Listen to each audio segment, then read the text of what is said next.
Piracy has a long and infamous history. From the legendary Blackbeard to the notorious Somali pirates of the 21st century, these sea bandits have plagued the oceans for centuries.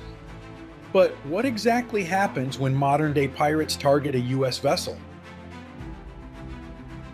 Piracy, often romanticized in literature and film, is a grave and dangerous reality.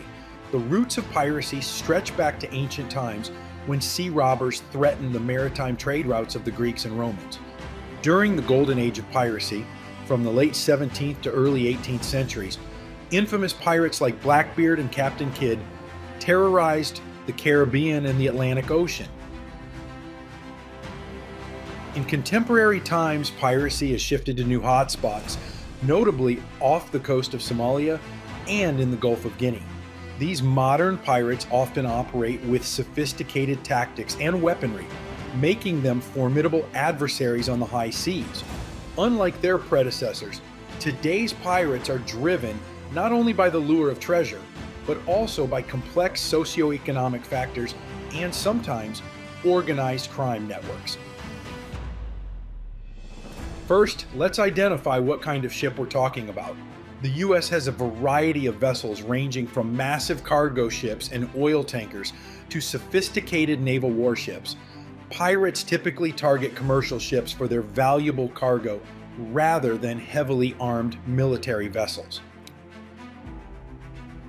U.S. cargo ships are integral to global trade, transporting goods worth billions of dollars annually.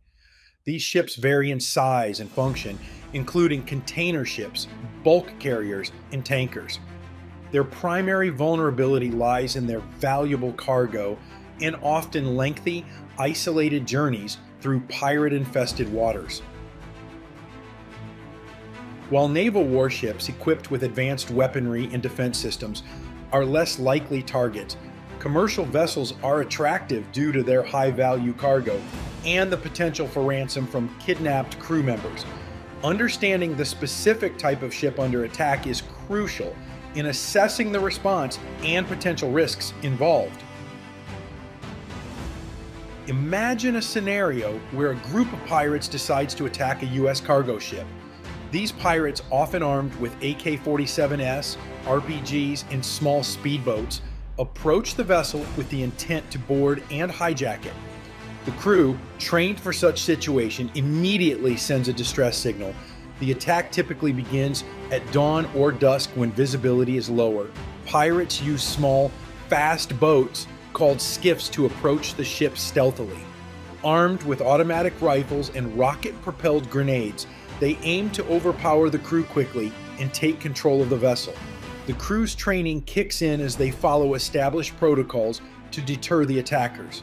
These include increasing speed, evasive maneuvers, and deploying water cannons to repel boarding attempts.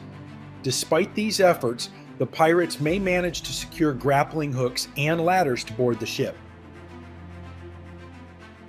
The distress signal triggers an immediate response from various entities. The ship's captain activates the ship security alert system, which sends an alert to the ship's management company, the coastal state authorities, and nearby naval forces. The SSAS, a critical component of maritime security, allows the ship to silently alert relevant authorities without alerting the pirates. This system ensures that help is on the way while the crew remains focused on defensive measures. The International Maritime Bureau Piracy Reporting Center also gets involved, disseminating the alert to all ships in the vicinity and coordinating with naval forces. The response time can vary depending on the ship's location, but the aim is to provide assistance as quickly as possible. The U.S. Navy, known for its formidable presence on international waters, plays a crucial role in counter-piracy operations. Nearby naval assets, such as destroyers or patrol aircraft, are dispatched to the location. The response time can vary depending on the ship's position, but the goal is to intercept the pirates before they can board the vessel. U.S. naval forces are part of multinational coalitions like Combined Task Force 151 dedicated to combating piracy. These coalitions conduct regular patrols in high-risk areas, providing a visible deterrent to pirates.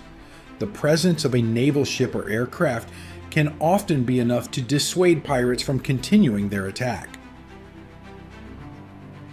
If the pirates have already boarded the vessel, the Navy's approach becomes more delicate. Hostage rescue operations are risky and require careful planning and execution. Navy SEALs or other special forces might be deployed to retake the ship and ensure the safety of the crew. Meanwhile, the crew employs defensive measures.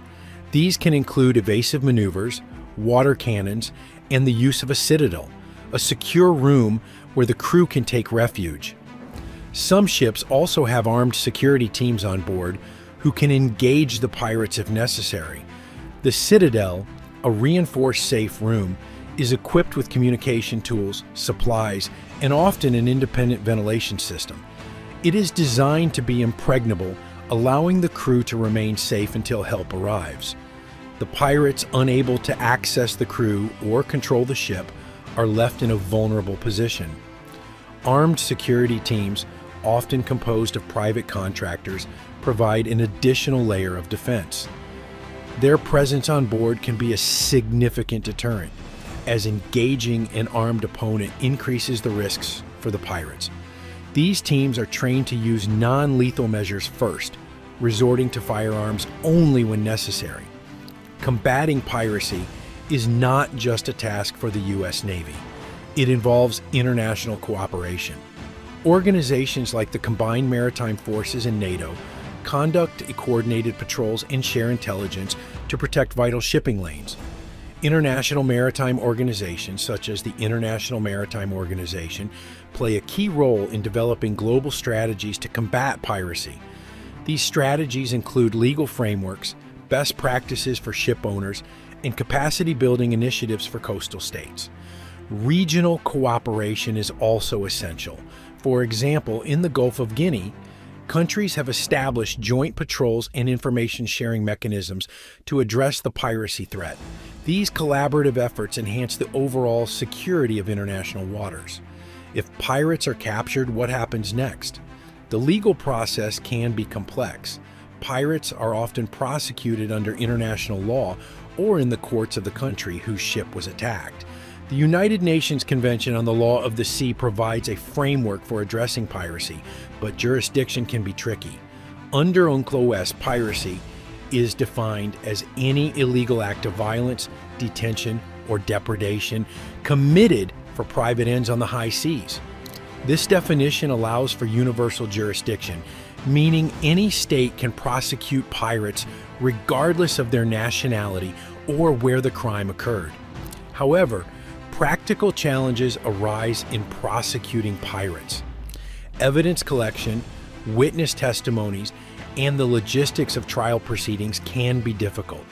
Some countries have agreements with regional states to transfer captured pirates for prosecution, helping streamline the legal process. Let's not forget the human aspect. The crew, often facing a life-threatening situation, undergo significant stress and trauma. The shipping company must ensure their well-being through medical and psychological support after such an ordeal. The psychological impact of a pirate attack can be profound. Crew members may experience symptoms of post-traumatic stress disorder, anxiety, and depression. Shipping companies have a responsibility to provide comprehensive support, including counseling services and time off for recovery.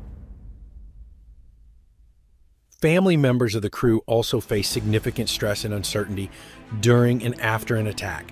Keeping them informed and providing support networks is crucial for their well-being. To prevent such attacks, the maritime industry has adopted several measures. Ships follow best management practices for protection against piracy, which include route planning, speed adjustments, and the use of technologies like the long-range acoustic device to deter pirates. The LRAD, for example, uses sound waves to create a deterrent effect, causing discomfort and disorientation to approaching pirates.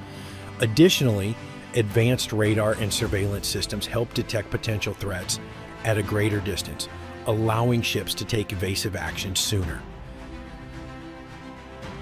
In conclusion, while piracy remains a serious threat on the high seas, the coordinated efforts of the maritime industry, naval forces, and international organizations work tirelessly to protect vessels and their crews. The next time you see a massive cargo ship sailing smoothly, remember the complex web of security measures ensuring its safe passage.